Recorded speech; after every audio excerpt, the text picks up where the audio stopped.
Hi everyone, it's me, your manuishu, and welcome back to my YouTube channel manuishu Acca Classes. So in this video, I will be dealing further 5 questions of Kaplan kit from F6. So if you're watching my video for the first time, don't forget to subscribe my channel and share it among your friends. And if you have missed out my previous video, you can find the link in the description box, or it will be reflected on the right hand side of your screen. So you can access those links to watch out this video if in case you have missed out. Okay, so in this video I will be dealing further 5 questions, and that's the 26. Okay, so question is, what is the taxable value of its benefit in the tax year 23 and 24? Okay, so basically Christo is higher rate taxpayer and is provided with the following benefit in the tax year 23-24 by his employer. The first is the use of the canteen for lunchtime for 200 days during the tax year. The canteen is available to all staff and the average cost of preparing meals for. So in case of the canteen, if it is provided by employer to employee, in that case it will be exempt if it is available to all the staff in the company. If it is provided to the particular employee, in that case it won't be exempt. Okay, so now for now it will be exempt, not be taxable. Coming to the point number 2, private medical insurance at a cost of 650 to his employer. Christo made a claim during the tax year 20 and 24, and insurance provider paid out 350. So I will discuss point 2 later on. Let's first deal with the third one. 5 per week for additional household costs incurred when he works from home. So in case of work from home, you are eligible for the 6 per week amount, and that will be exempt. Any amount excess of 6 per week, it will be taxable. Less than 5 per week, it is acceptable. So it will be exempt basically, right? So now, before dealing the second point, I would like to say the question is asking out of 3 which will be taxable, not the how much amount will be taxable. Not what is it means, what is the taxable values of his benefit. Okay, so basically here,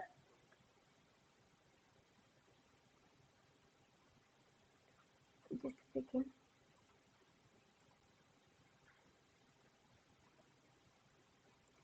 So here, for the medical insurance, up to 500 is exempt, right? So anything excess paid by the employer in regards of the medical insurance, it will be taxable to the employee. The same case goes for the second number as well. So medical insurance cost was 650, right? And up to 500, obviously he can claim back from the employer, and it will be exempt, not the taxable. So the excess 150 will be taxable. So here the question is asking what is the taxable value. These are the value which are given for the each of the benefit. So we have to put this 650 value, not 150. What I guess from this question, right?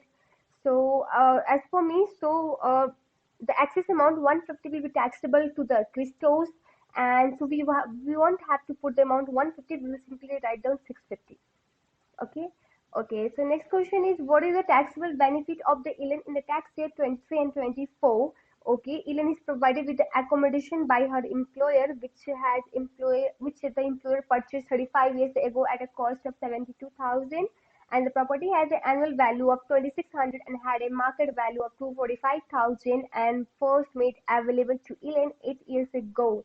And Ellen pays it 250 per month to her employer to live in the property, and the accommodation does not qualify as a job related. Okay, fine. If it was job related, in that case we don't need to calculate the additional basic charges. But as if it is don't not a job related, in that case we have to calculate the first basic charge. And I hope you know, oh, you guys, how it's calculated. Higher of two things, and the first thing is your annual rent, and in our case it's zero because the employer himself on this property. And other one is annual charges, and annual charges kind of like what is the market rate ongoing for this property. It's some like that concept. So annual charges in our case is 2,600. So if the employer has been rented out from somewhere, we just took those rent as a taxable benefit for the Elaine. But as the employer had purchased this house, so we will consider these two, and higher is 2,600, which will be taxable to the Elaine. So now talking about the additional benefit. So basically additional benefit, we have to look whether if property is owned by the employer or not. In our case, the property is owned by employer. then we have to look whether 6 year hasn't passed or not. As the property was on 35 years ago, so it is more than 6 years, isn't it? So in that case, additional benefit will arise. So, and if the 6 year has not been passed, in that case, we simply took the cost and deduct the 75,000 and charge the official rate of interest. But as the 6 year has been passed, now we will took the market value, and market value is 245,000, and then we will deduct 75,000, and it's official rate of interest which will be given you in the exam is 2.25 percentage. All right, so what will be the amount? 245,000 minus 75,000 into 2.25 percentage. All right, it's 3825. So what is the total benefit arising here? So total benefit arising here is your this plus this. Okay, so but the employee is also contributing something, like the employee contribution. If we talk about employee contribution, employee is contributing 250 per month, right?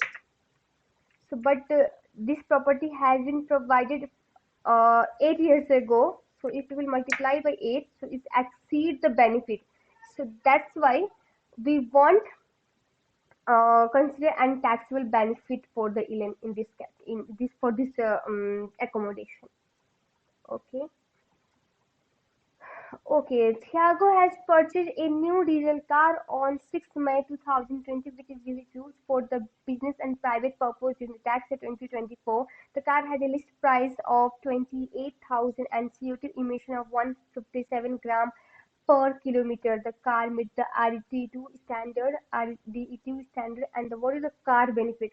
So in case of the car benefit calculation, I must say you guys know the formula and it will be provided to you in the exam, so don't need to worry about. We will take list price multiplied by CO2 percentage, right? So, and while taking the list price, just take the full value without any discount. So in our case, list price is, if we talk about the list price, um, 28,000, and for CO2 emission we will look for the percentage. In our case, CO2 emission percentage is one, we will first look for the how much emission is a car emitted per kilometer. In our case, is 157 gram per kilometer. So first of all, we have to round it. It means it's more than 55 gram, right?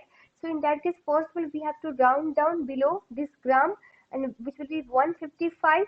And so first of all, up to 55 is 60 percentage.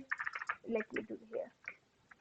So up to 55 gram per kilometer is 16 percentage, right? And above, as the question told us, it's 157 gram, right? So for 157 gram, we will first round down to bring it to 155, then deduct 55, then divide it by 5. And we will get 155 minus 55 divided by 5. It will be 20.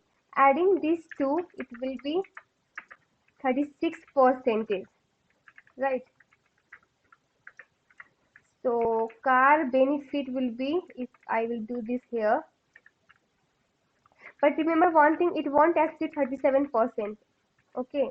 If you got, in case of 36, you have got, suppose you got 40, in that case you are limited to suppose to take a 37%. You can't take 40, right? So car benefit, what I did, oh, it was percentage. No, just wait.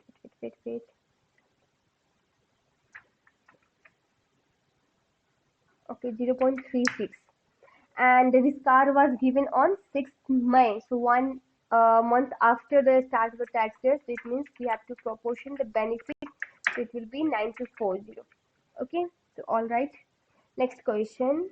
What is the Injo car benefit for tax year 23-24? Injo is provided with an electric car of CO2 emission on with zero CO2 emission on 5 April, and which he used 60% for the business and 40% for the private use.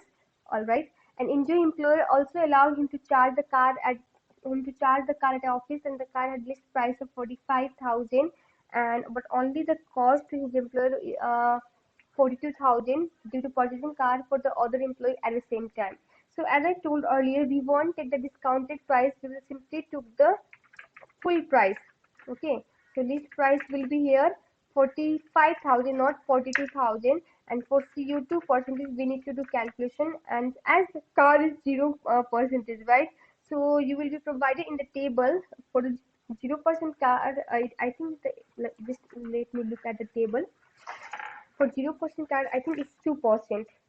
Zero CO2 emission car. Yeah, the percentage for the electric car with the zero CO2 emission is 2%. So here we will take the 2%. CO2 percentage is 2%, and the car benefit will be multiplying these two and proportion for the year in which it is provided. So we are calculating for the year 23 and 24, right? So I guess it was available for the whole year. We don't need to apportion the 900, right? Okay, so next question: what is the Ujjan beneficial loan benefit for tax year 2024, assuming the average method of calculation is used? Okay, fine. One is provided with a loan on which he paid interest of 1% per annum by his employer, and the loan was 100,000, which is taken out on 6 April 2023, and he repaid 40,000 on the August 2023. So basically, official difference in the interest rate is what? Because the official rate of interest is 2.25 percentage, right? And but your employer provided you interest in a loan at the 1%, so it means difference is 1.25%, right? So on average basis, if we calculate, first of all we have to look at the loan at the start of the year. It was how much? It was 100,000, but as Uzin paid some loan, so in that case loan at end of the year will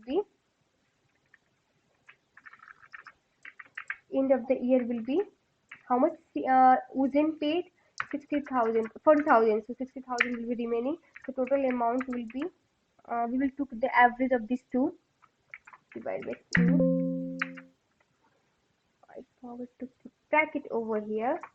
Okay, so 80,000 average loan. Okay,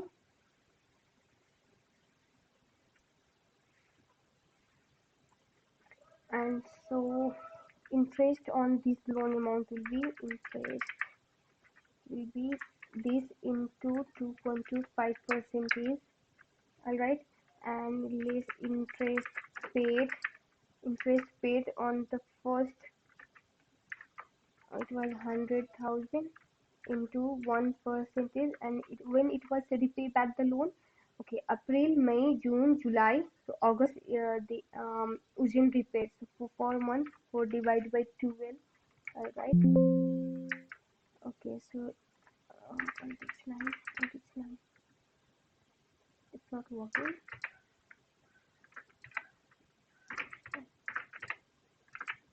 Okay, and let me copy over this, paste. I will remove the bracket, copy and paste. Now after repaying the back loan of 40,000, the remaining was 60,000, and it was for the remaining period, and that was 8 months. So 400, right?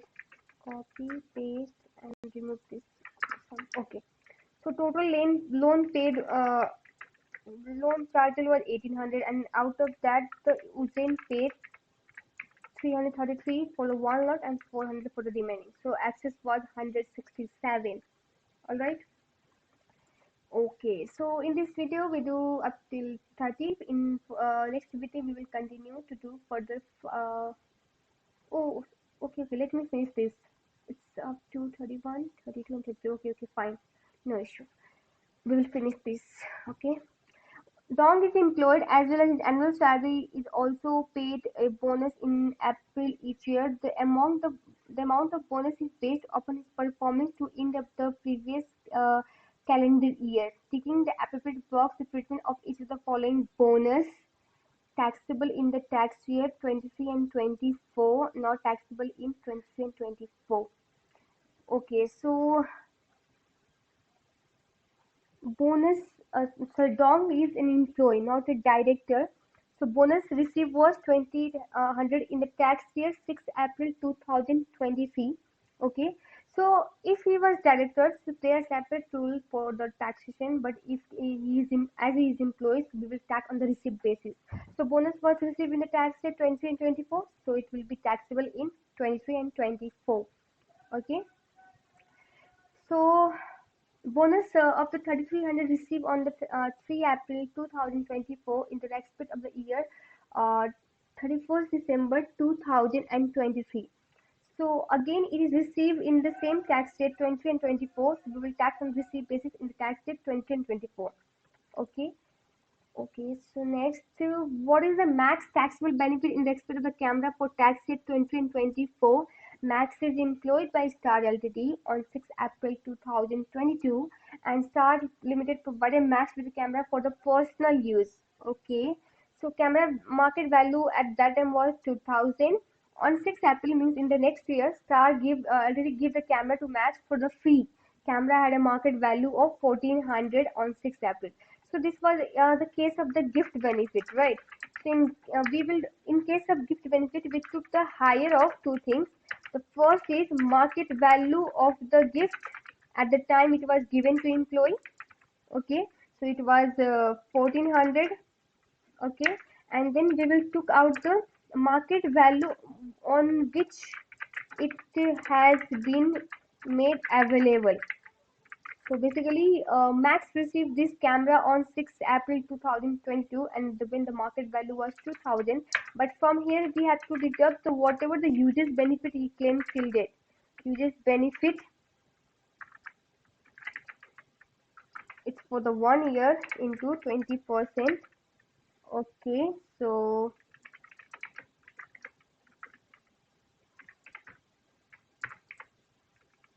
okay, 16. So higher up to is 1600. So 1600 is taxable benefit in respect of camera.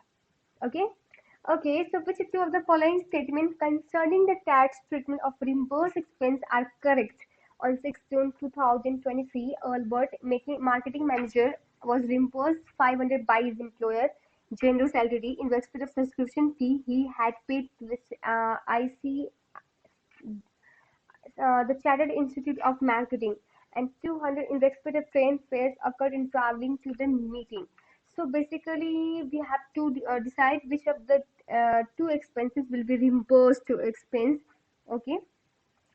Okay, so the reimbursed first option is the reimbursed subscription fee must be added to taxable pay and LTD and tax through the pay system. So basically, when any professional subscription paid by employer, it is allowable deduction, not a taxable. So A is not correct. Okay. Okay. So reimbursed travel expense must be added to the taxable pay and tax through the pay system.